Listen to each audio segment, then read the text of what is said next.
Hello, everybody, and welcome back to another episode of the Impact Farming Show. Today we have the amazing Patti Durand joining us. How are you? I am happy to be here. Thank you. I am so excited to have you on the show.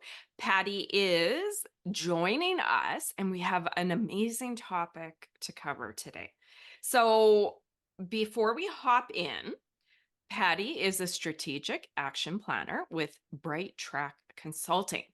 Would you like to take a moment and tell our audience about who you are and what you do and how you work to serve farm families? Mm.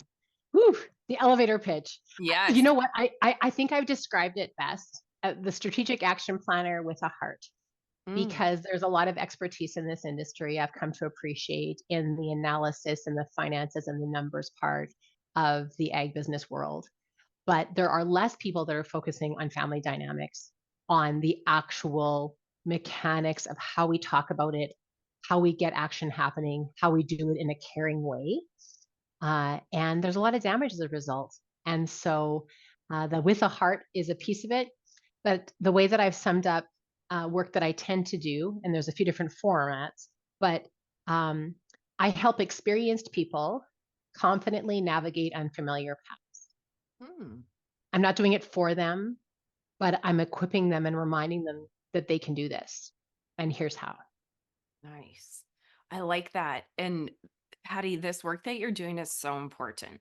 I've been known to say a few times on this show, they say the hard skills and the soft skills. And when we're talking about working with family, transition planning, all of that stuff, a lot of those things can be complicated, but they're pretty black and white.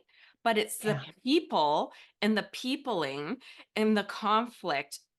I think that's the hardest part because when you can help people move through that hard stuff, it's not the soft skills, then the rest gets easier, right? That it's kind of clear.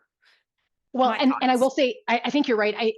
My daughter described it well. She looked at me the other not too long ago. She's like, "Mom, this is your superpower." I'm like, "Hold on, no, no, no. This is a muscle I've built. I certainly have some skills and abilities and some great examples in my life that have taught me how to come to these places and conversations bravely. But it's about just doing it on purpose, learning, keep going." Okay. I love it.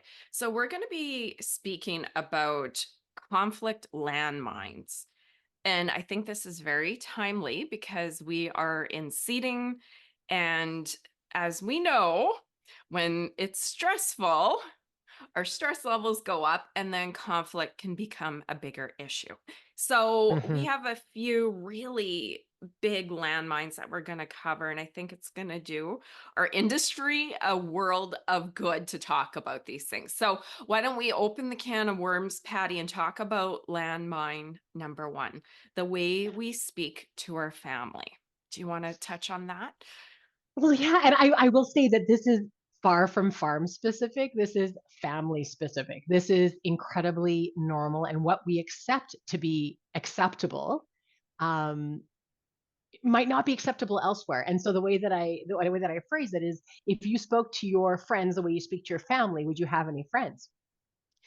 We swear at each other.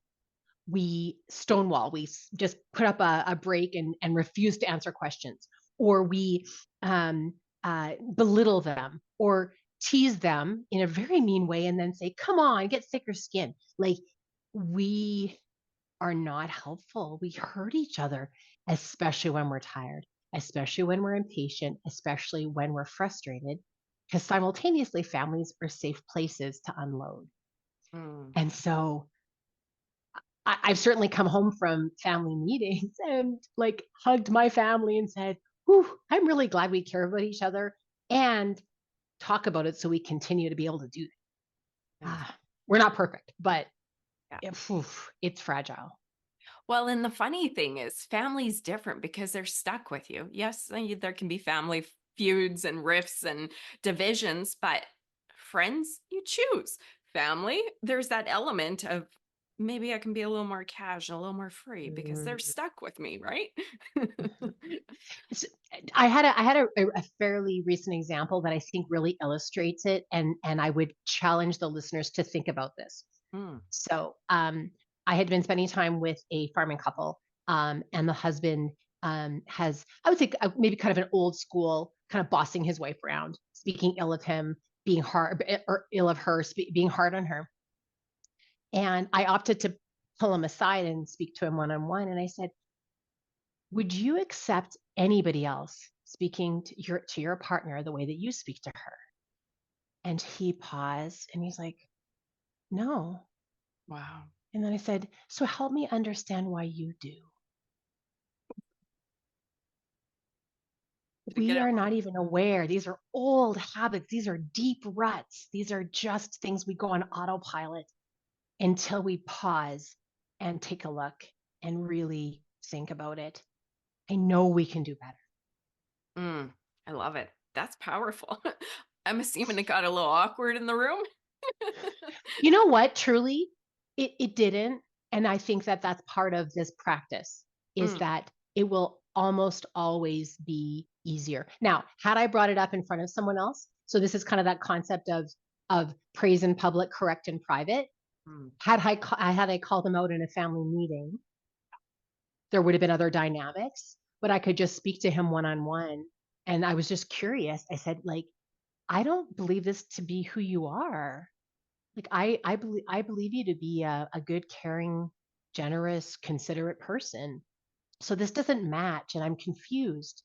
Tell me more. Mm. And lo and behold, again, as a non-family member, I had permission to ask this. It's something I struggle to do, maybe have these conversations in my own family. Pardon me.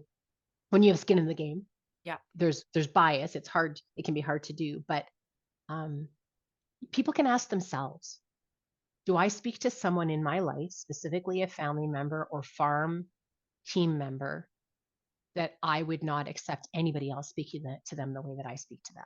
And if so, how might I change that? Okay. I love that. Okay. The good old hot buttons. Why don't we talk about family pressing families' hot buttons? So yeah, I've heard a few versions of this quote, but me and my quotes, you'll always find that with me. If I can find a good way to say something, I love it. But the quote is, "Your siblings know how to push your buttons because they installed them." Oh, Oh, it gets me every time. yeah. Oh, that's good. Yeah. And that's Yeah, a hard part working with family, right? Because you're with family versus showing up to workplace. Totally different.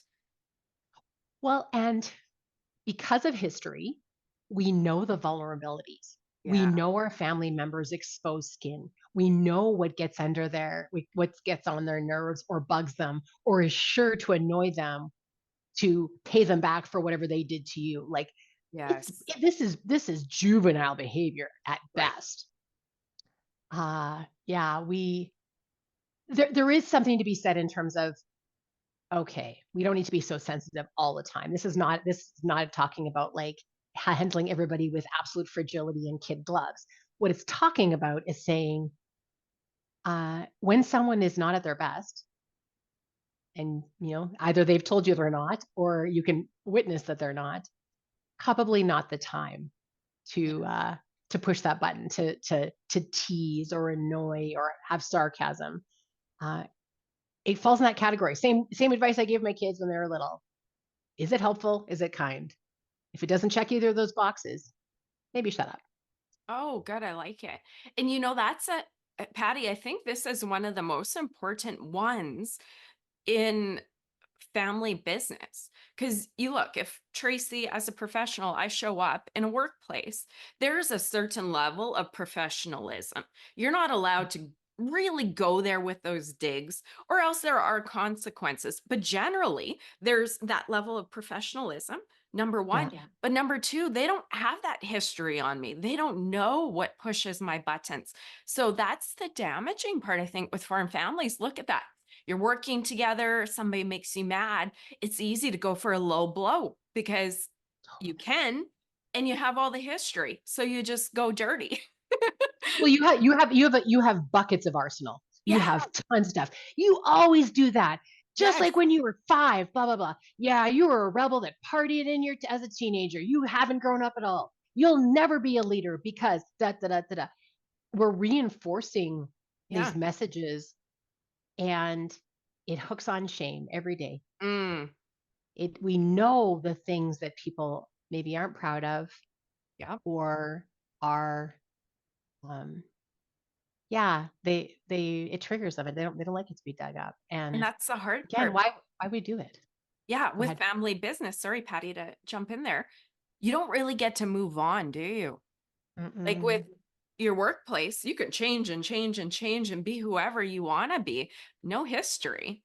But with Yeah, family, you don't get a fresh start if they bring completely. up that kind of stuff. Isn't that powerful to know? You're always that same person unless we show up mature. Well, and it is you tend to get what you give. True.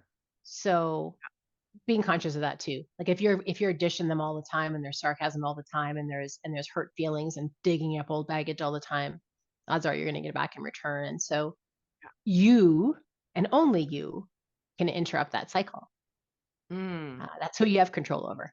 What's the saying? It takes two to play the game. Is that Mm-hmm. okay? I like it. I wanted to spend some time on the hot buttons because I think that's important. And how much of that is what causes conflict with farm families all the time, right? Totally.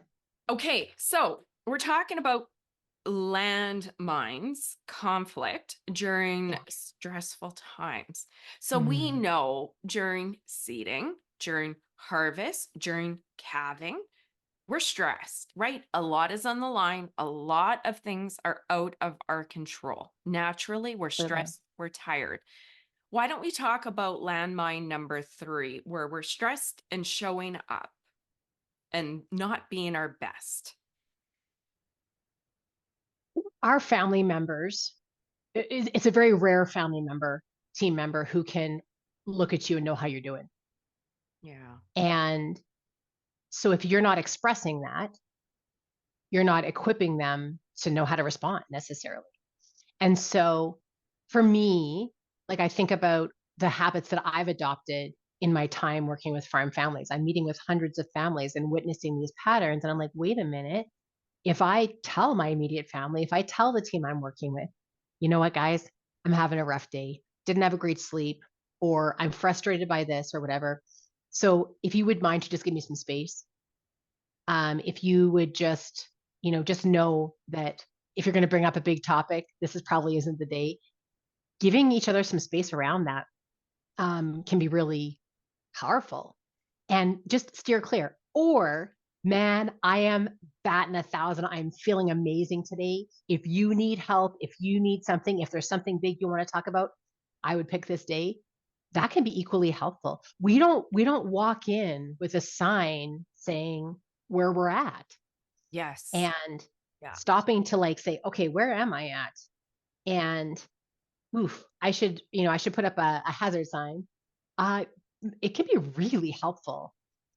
Uh, the other piece of it during seeding, during harvest, those stressful times, expensive times, weather dependent times, feeling short of labor times, all of those things, we're all going to need to be a little more gentle during those periods of time. Not lazy, but give each other, show up with a bucket full of grace, and go from there. Oh, I like it.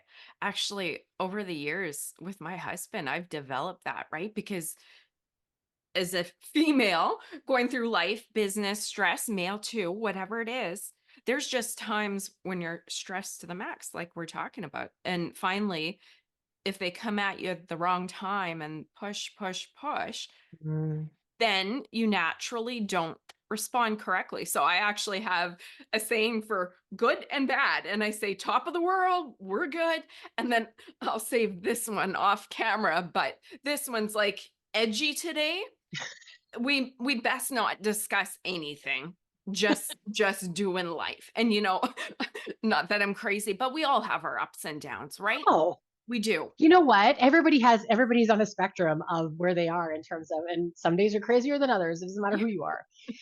You know what? I will share an idea here that this is something that I was lucky enough, and I have permission to share this in working with Leslie Kelly's family. So high heels, canola fields. She's well known in the industry, and we talk about mental health.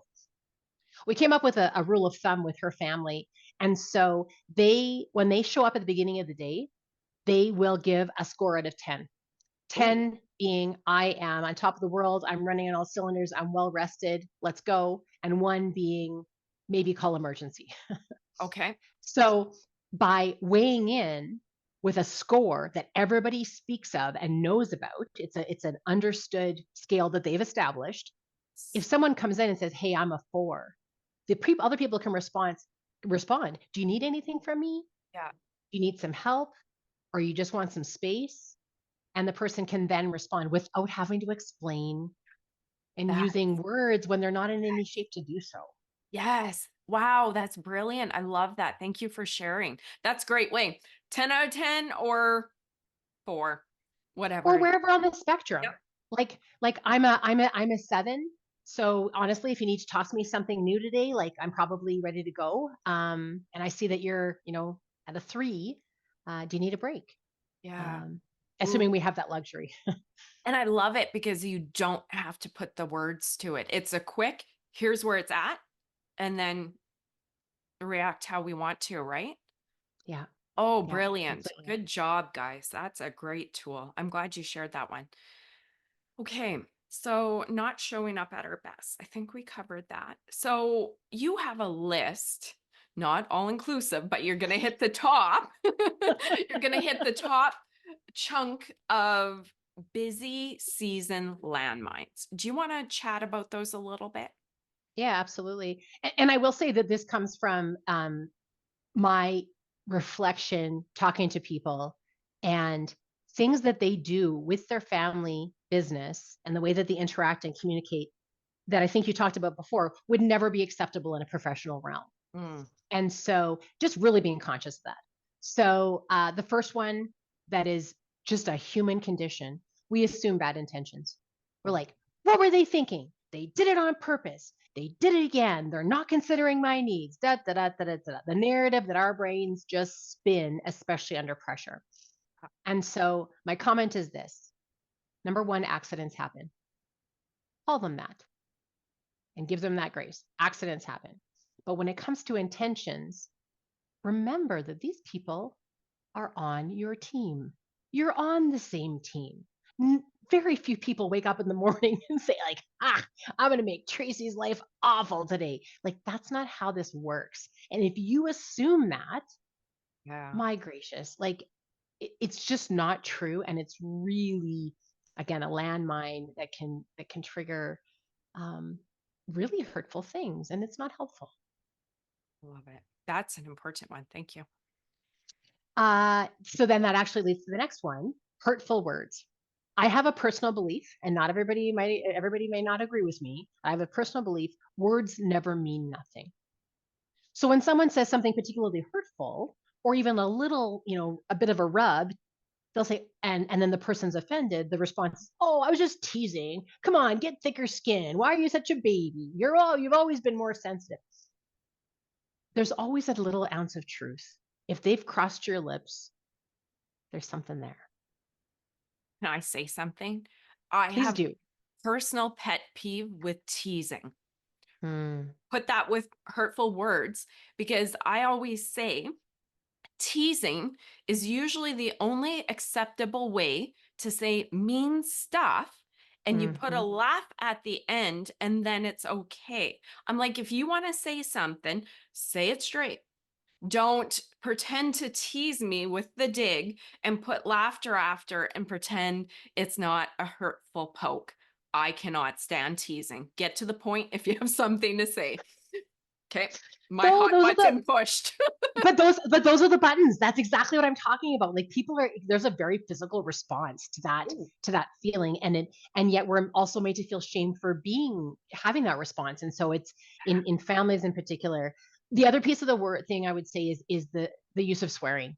Um, the way I've phrased it is that there are people that will go to their grave judging people who swear, and there's people that will go to their grave swearing, and everything in between. yeah. So um, just just know that it has impact. And you talked about professionalism. If you walked into your local bank and the tellers were dropping F-bombs at each other, how would you feel? How would you interpret that? What would that tell you? It's not different when Mm. we're in maybe out of public sight, but amongst each other. It can do damage. It can be hurtful. Just we can't unsay things. Yeah. And so be thoughtful about what you're choosing to say and just be conscious of biting your tongue if again gets into that hurtful realm, especially if it puts people back in their childhood. Yes. You can make someone feel like they're five, like that. Like it is deeply powerful. And I just know we can do better. Mm. I love it. You totally hit my hot button there on teasing. You're Oh, welcome. thanks, Patty. My blood pressure's a little elevated now. My face getting red. So this lends right into the next one then. So blow ups and tempers. Mm. I have had multiple, in particular men, but I've had women as well who have said, "Oh, that's just how I am. I just blow up, and everybody knows that." Uh, Actually, you have control over that. Mm. That is something that is physically happening, and you can physically stop it. Or, like you just described, your heart rate going up.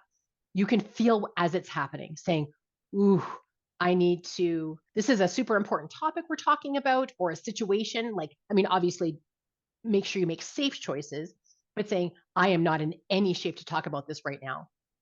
Because once we've had amygdala hijack, it's called, it's a very primitive response. You've heard about it called fight, flight, freeze, or fawn is another, but there's a lot of science behind this. Long story short, we are not able to listen, remember, Yeah. speak. It is a state in which our body is putting all of its resources into safety and escape or protecting from risk. So fighting.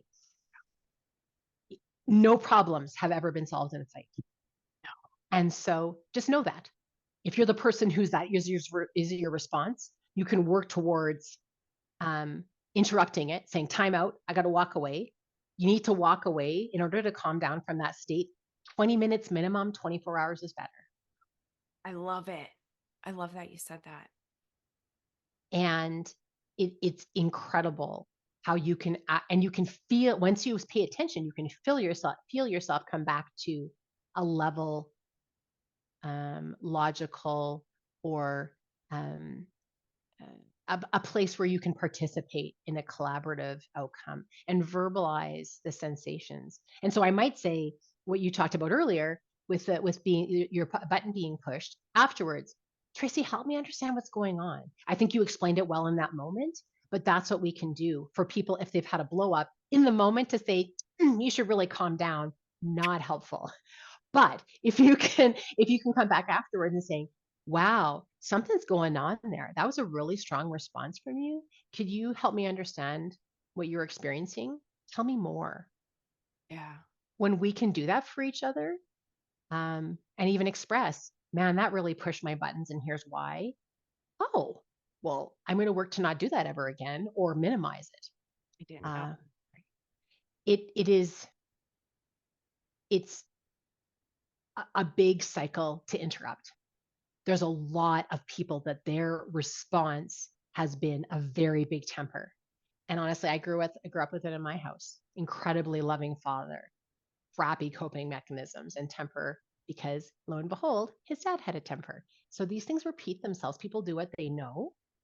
I know we can do better. These are smart, loving, capable people. And we can say, no more. This is not helpful. And we want to change the way that we talk to each other.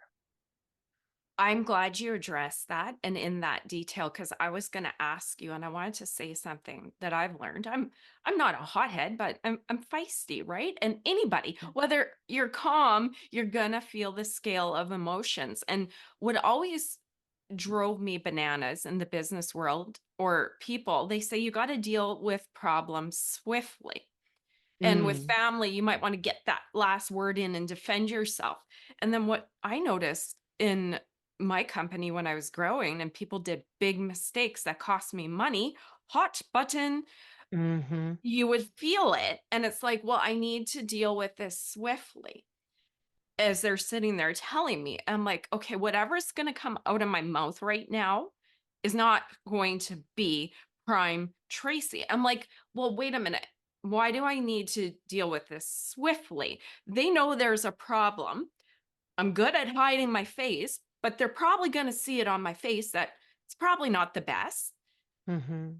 Do we need to deal with that moment? And then finally, I'm like, we don't need to deal with things swiftly. They're not dogs, right? They Yeah, always say you got to correct a dog right away. for sure. People We're don't. not jerking the collar here. Right, This right. So it's that's like, not. wait a Yeah. minute. Thanks for letting me know. I'm just going to think about this. And then I'd Mhm. let it sit. And I don't care if it was an inappropriate amount of time. I would let it sit until I came to an equal. When I was Yeah. feeling, okay, we're good, we're Tracy. Because, even if I handled it here where I thought I was better, or here, it was still not. Oh, you know what? We can fix it that way. Then you come back to it. And I always felt like I was wrong, or maybe actually, I'll go deep on that. Maybe cowardly, where I didn't Mhm. want, and I'm not cowardly because I can say whatever to whoever, but I always felt maybe that I was being avoidant. That's a better word than cowardly by letting it sit. Yeah. And then I came back centered. So, my experience. I that means a lot. I think that's really helpful, and I think that what you're describing is also a happy medium. Yeah, So there's also such a thing as letting it sit too long true. and Yeah. letting it build up until you have 17 examples that you dump at Christmas dinner. Yes. Yeah. So I have a the line you me and my lines, I told you. Like, I have kind of a personal policy. Clean up aisle 7 before it dries. oh, okay. Before I step on the glass, before I slip in the sauce, Yeah. before if I have even an inkling that something didn't land right or didn't what I feel like I may have had an impact. I'm not Right. always conscious of it. Like frick, we're impacting people all the time, and Right. that's the human experience. But I might come back and say, Tracy, you know that conversation we had? Mm, I said this, and I feel like it might have had an impact on you. I just wanted to check in. yeah. That's a little different than you as a business leader, Yeah. where you're also responsible for the solutioning and you have a ton of skin in the game as your business. So I think that you described it well, that every situation is going to be a little bit of a custom experience. But the practice and commitment to coming back and talking about the situation with the person who involved in it, Yeah. as opposed to venting to everybody who'll listen except the person who actually has any control over it, that is a factor I think is important. And if you have the ability to come back and you practice, you build that muscle coming back over and over again, it gets less scary. And those are the little things that equip you for when the big things happen. So Yeah. I think that you've described what you've done well in terms of you've lived it and navigated it. And there's a lot of science that backs that practice. Can I ask you a follow-up question on the two Mm, sides of that? I insist. This is a coaching session for Tracy. I love what you said. I'm very conscious because I'm a direct speaker too, right? I'm not Mhm. careless with my words, but I'm very direct. So if I leave a conversation, I'm like, oh, reflecting, I think that came off, I'll Mhm. actually immediately own that and say, Yeah. I just said it like this. And it might have come off like this. That's not how I meant. I'll do those right away. But Yeah. where there's a problem, I might let that sit. I don't know if aisle 7 is dried up within a day or two. I mean, maybe That's yours. that's, It's yeah. your aisle. Okay. Okay. I didn't know because I'll let it sit until I can come, not like baggage, like family baggage, but like a day or two. I'm going to come at this level headed. And if that takes me 2 days, they know the conversation's coming, right? Is that Yeah. okay? Oh gosh. Well, and I mean, I guess you tell me, you'll know. I think there'll be times when you've left it too long and you're like, oh, Yeah. probably left that too long. So that's kind of a self experience. But actually, so I read and delve into this type of understanding all the time in human psychology and organizational behavior. And I just happened to listen to a podcast recently. So it turns out that our brains formulate and file a lot of our experiences while we're sleeping. Mm, So at least 24 hours might be a way that your brain provides some perspective. And in cases where I've met with farm families and business families, I will actually wait a week before I'll write any type of suggestions or report on potential next steps because I know that my brain is doing some formulation subconsciously. So that might sound a bit fluffy, but No, that's exactly what perfect. you're saying. Yeah. Sometimes when it's a business strategy or significant decision or change of approach, Yeah. or oh wow, this we really need to change this. That's less about um, the specific annoyance or the button it pushed and more about productive shift for efficiency. Yes. So there it's in the Yeah. same family but a little different. Yeah. Okay, I love it. Ooh, I'm enjoying this conversation. So blow ups and I'm a nerd for this stuff. oh, Patty, I like, I don't avoid this stuff, but I think this is powerful for everybody. Again, farm business is family. We can't escape it. And I Mhm, don't even know, Patty, you would know more than I would, but I've known quite a few farm families that have split, that have divorced because of conflict. And could you just mhm, imagine if we knew how to handle this much mhm. better, how many marriages would continue? Rabbit trail there, but marriage and Yeah. farms go very close. And how many farms would still be intact if we knew how to handle these landmines, right? I really believe that in a lot of advice around how to navigate farm business and the associated challenges with transition and decision making, that there is often included in it. You need to communicate better, but it's much too high level and fails to acknowledge exactly how unique family communication is, Mhm. and also how unhelpful as a result.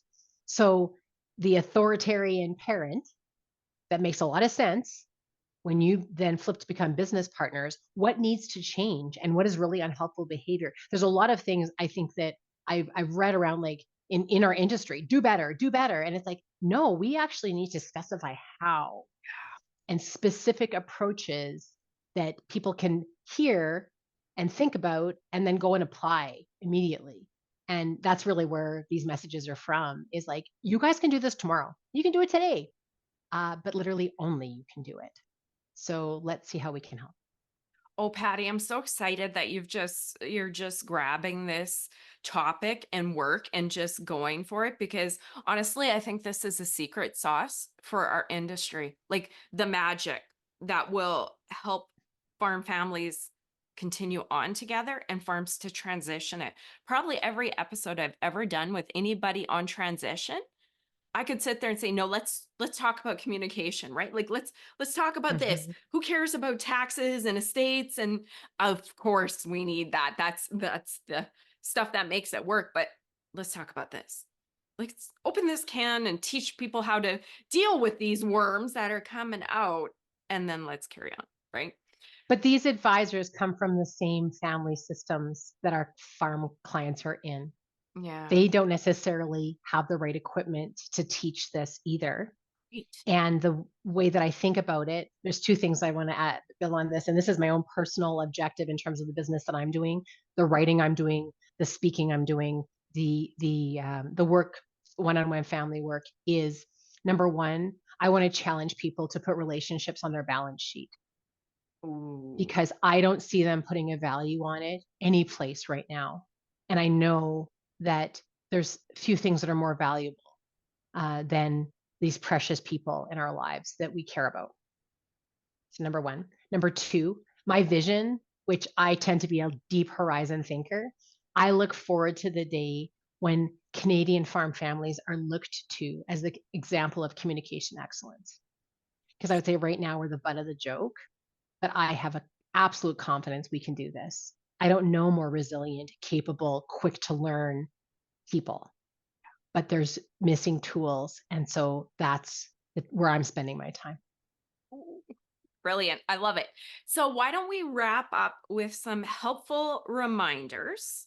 If you don't have anything to add on to any of the points we've chatted about, why don't we close with some helpful reminders for helping people prevent, deal with the conflict landmines at busy times? Mm. First of all, your family is pretty normal. That's the advice. So, wherever you are on the spectrum of communication, positive, negative, a lot of communication, not a lot of communication, healthy, otherwise, tantrums, doesn't really matter. It's normal. So there's a risk of isolation in this industry. We feel like, frick, what's wrong with us? And so whatever narrative you're telling yourself about that, set that aside. Number two, I said this earlier, but this is a practice. This is a not a superpower. It is a muscle that you can build. And so you just choose to do it or get help to do it, seek advice to do it, look for examples to follow. Man, that family really seems to communicate well. I wonder what they do, that type of thing.